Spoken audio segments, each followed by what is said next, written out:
जय हिंद, जय भारत, खमागणी, राम राम साहब। मैं आप सभी का ओम प्रकाश जाजड़ा, जैसलमेर बारू। मैं आपके बीच में आने की गुस्ताखी कर रहा हूँ। मुझे EWS के जितने भी पुरोधा है, योद्धा है, जो इस संघर्ष को आगे बढ़ा रहे हैं, अगर मेरी हिदायत में या मेरे कहने में कोई चूक हो जाए तो मुझे क्षमा करेंगे, क्षमा प्रार्थी। मैं शुरुआत करूंगा कि ये EWS आखिर चीज़ है क्या, क्योंकि जब मैं पोस्टें पढ़ता हूं तो मुझे लगता है कि अभी भी गुमराही के जो अंधेरे बादल है वो हम पे छाए हुए हैं, घनघोर घटा है।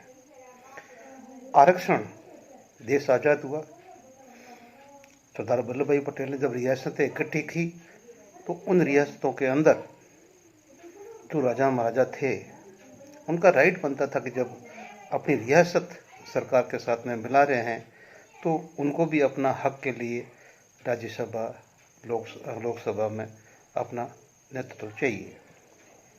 बाबा साहब भीमराव अम्बेडकर साहब ने बहुत ही अच्छे तरीके से, कि उनको पता था कि जो पिछड़ा वर्ग है, SC ST वर्ग है, इसको भी देश की आज़ादी के बाद होने वाली तरक्की के अंदर इस वर्ग का भी प्रतिनिधित्व होना चाहिए। उन्होंने सिर्फ उस समय 10% आरक्षण सिर्फ लोकसभा और राज्यसभा के लिए निश्चित किया था। धीरे धीरे राजनीतिक पार्टियों ने इसको वोट बैंक बनाया, जातिगत बनाया, जातियों में बांटा, ऊंच नीच में बांटा और इस आरक्षण को शिक्षा में ले आए, आर्थिक आधार में ले आए। यानी कि एक आरक्षण पता नहीं जिन की शक्ल में समाज के अंदर खड़ा हो गया। कहाँ वो 10% सिर्फ देश के प्रतिनिधित्व के लिए, लेकिन राजनीतिक पार्टियों ने इसको अपनी वोट बैंक की धरोहर बना लिया। जाति आज के समय में, इस समय में, आज के दिन में जाति बनाम वर्ग, जातियां गौण हो चुकी है। अपने आसपास में आप सब देखिए, अभी हम वर्गों में जी रहे हैं, उच्च वर्ग, मध्यम वर्ग, निम्न वर्ग। उच्च वर्ग, अब इसका भी आधार क्या है? आयकर। जो अपने साल की पूरी इनकम का एस्टिमेट निकाल के अग्रिम में ही गवर्नमेंट को पेड कर देता है, तो वो है जो उच्च वर्ग में है। जो सैलरी या बिजनेस जिसकी मंथली इनकम है और उस मंथली इनकम में से अपनी जब आयकर भरता है या सैलरी में से आयकर कटता है, तो वो सारे ही जो आयकर देने वाले हैं वो मध्यम वर्ग में आते हैं, और जो आयकर से बाहर है वो निम्न वर्ग में है। तो समाज तो आज इन 3 वर्गों में जी रहा है। अब आप इस आरक्षण को जातिगत आधार पे स्वीकार करते हैं तो आपकी मर्जी है, लेकिन ये बहुत भ्रामक है, बहुत ही ज़्यादा। क्योंकि इन सब परिस्थितियों को देखते हुए जब ये सरकार आई, इस सरकार ने एक रास्ता निकाला, EWS। आप गूगल पे सर्च कीजिए कि what is the definition of EWS, तो सिर्फ उसमें इतना ही लिखा आता है कि economic weaker section, there is no caste. वहां कोई जाति है ही नहीं। हम उछल रहे हैं कि तो हम सवर्णों का है। अरे साहब, अगर कोई आप में से समझदार है तो आज भारत सरकार को RTI लगाइए कि ये इस EWS के अंदर आने वाली और कितनी जातियां हैं, तो आपको 600 से ऊपर जातियां मिलेगी, जिसमें राजपूत, ब्राह्मण, जैन, मुस्लिम, सिख, ईसाई, बौद्ध, सब मिलेंगे। जो भी इकोनॉमिक वीकर है, कास्ट का इसमें कोई प्रॉब्लम नहीं है। ये तो सवर्णों को अपनी तरफ खींचने के लिए संसद के अंदर एक वर्ड घुमा दिया कि ये सवर्णों का आरक्षण है, और सवर्णों ने आंखें मूंद ली और वही कबूतर की भांति आंख मूंद के कि मेरी तरफ तो कुछ नहीं होगा, और डालते गए। और आज ये जिन आपके सामने है। जबकि हकीकत ये है कि इसमें 600 जातियां आती है। किसी को डाउट है तो आरटीआई लगाएं और सही आप है जो इसकी मालूमात हासिल करें तो आपको समझ में आएगा। बल्कि ये किसी कास्ट से नहीं जुड़ा हुआ है, किसी स्वर्ण समाज से नहीं जुड़ा हुआ है, फिर भी आप जोड़ते हैं, आपकी मर्जी है। लेकिन EWS only for economic weaker section ही है। अब आप इसमें कल परसों की आपने न्यूज़ देखी होगी, न्यूज़ MP हाई कोर्ट की है। आप बताइए, MP हाई कोर्ट के अंदर वहाँ के चीफ जस्टिस साहब केंद्र सरकार को नोटिस जारी करते हैं कि इसमें संविधान के समानता के अधिकार का हनन हो रहा है।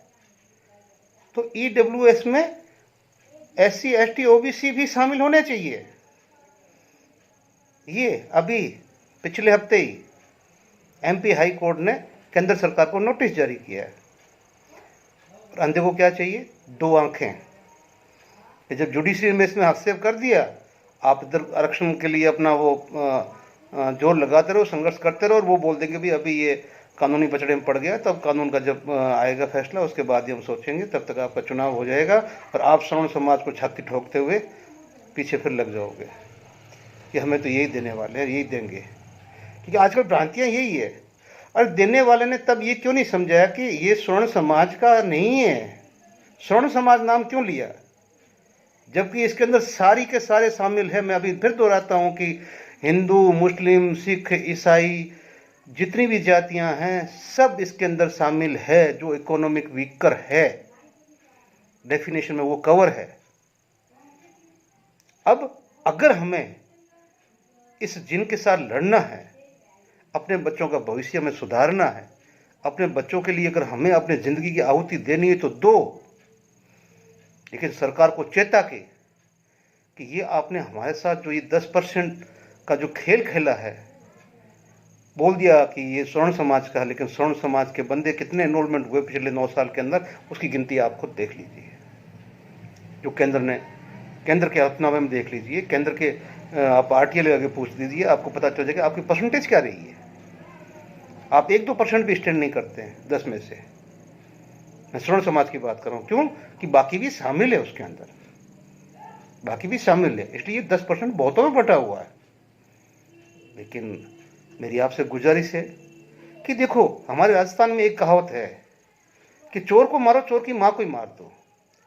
भाई, आरक्षण आपने दिया था अपनी संसद के लिए, देश के नेताओं के लिए, देश में इनका प्रतिनिधित्व के लिए। बाद में आप इसको शिक्षा में लाए, जातियों में लाए, समाज में लाए, तो न तो यहाँ से न इनको शिक्षा में कोई फ़ायदा हुआ, न इनको समाज में कोई फ़ायदा हुआ, न ये आर्थिक रूप से उभर सके, न ये शैक्षणिक रूप से उभर सके। फिर भी वो ढूंढरा पूछते जा रहे हैं, आरक्षण आरक्षण आरक्षण। आज अगर आप सभी ने देश का भला करना है, देश का भला, अपने आने वाले पीढ़ियों को अगर आपने सुरक्षित करना है, तो अब पूरा का पूरा आपको जन जागरण करना पड़ेगा। जन जागरण, जिसके अंदर ये सारी कौमें शामिल हो, और जो लड़ने वाले जो बहुतायत जो संख्या में है, राजपूत है, ब्राह्मण है, उनको आगे आना चाहिए। बाकी कौमों को सभी को साथ में लेके और पूरे देश के अंदर ये जन जागरण फैला के कि भाई इस दैत्य को अब आप खत्म कर दीजिए। ये दैत्य हिंदुस्तान के आने वाली नस्लों के लिए ठीक नहीं है। जब तक आप ये नहीं करोगे, आपके माता पिता भोगे, आप खुद, हमारी पीढ़ी भोगी और हमारे बच्चे भोग रहे हैं। हम फिर भी एक ऐसी शिक्षा नीति के तहत निकले कि हम फिर भी सक्सेस हो गए। लेकिन आज तो हर चीज़, शिक्षा नीति से लेके हर चीज़ चेंज, पता नहीं कितना चेंज है कि 70 साल पहले कि ये देश था ही नहीं। जो कुछ होना वो अभी होना है। तो मैं कोई कांग्रेसी या बीजेपी वाला नहीं हूँ, मैं एक सैनिक हूँ, सोल्जर हूँ। मेरी कौम बाद में, मेरी वर्दी पहले। बेशक मेरी वर्दी मैं उतार के आया हूँ, लेकिन मेरे रोम रोम के अंदर उस वर्दी के जो ताकत है वो आज भी है। और सरकार ने उस वर्दी के तहत ही मुझे तो अपना कफन का पैसा भी दे के भेजा हुआ है। तो मैं किसी कौम का भी नहीं हूँ और न मैं किसी पार्टी का हूँ। लेकिन आपको ये चेताना चाहता हूँ कि बहुत ही खतरनाक खेल आपके साथ खेला जा रहा है। आप गहराई से पहले इसका अध्ययन करें, जोश में होश न खोएं। साथ में आप सभी को पता है, गूगल पे सर्च करना, एक प्रॉपर्टी एक्ट आ रहा है। वो प्रॉपर्टी एक्ट अभी क्यों नहीं लागू हुआ? क्योंकि इन चुनाव में स्वर्ण समाज को साथ में लेना है। क्योंकि जब प्रॉपर्टी एक्ट आएगा तो इस देश में मात्र गिने चुने गरीब रह जाएंगे। उस एक्ट के तहत कौन कौन सी प्रॉपर्टियां आपकी शामिल होगी, एक कार्ड बनेगा, जैसे एटीएम कार्ड है, उसमें सारा समा जाएगा और आप रातों रात धनी बन जाएंगे। रातों रात आप इनकम टैक्स पेयर बन जाएंगे। मैं ये नहीं कहता हूं कि आप सरकार का विरोध करिए, लेकिन जो पॉलिसियां आपके भविष्य को इफेक्ट करती है उसके विरुद्ध में आवाज उठाइए। अकेला चना बाहर नहीं फोड़ सकता। बहुत से हमारे बुद्धिजीवी वर्ग बहुत ही अच्छी तरह से संदेश देते हैं, फिर भी हमारे बीच में कोई न कोई ऐसी चीज लेके आ जाता है कि जो वो भ्रामक स्थिति पैदा कर देता है। इसलिए मैं सभी से हाथ जोड़ के विनती करता हूं, मारना है तो चोर की मां को मारो, चोर पैदा ही नहीं होंगे। जिसमें काबिलियत होगी वो आएगा, नहीं तो आज सेना भी सुरक्षित नहीं है। लोग अभी सेना के अंदर राशन मांग रहे हैं। ये इस देश का दुर्भाग्य है और कुछ नहीं। जय हिंद, जय भारत।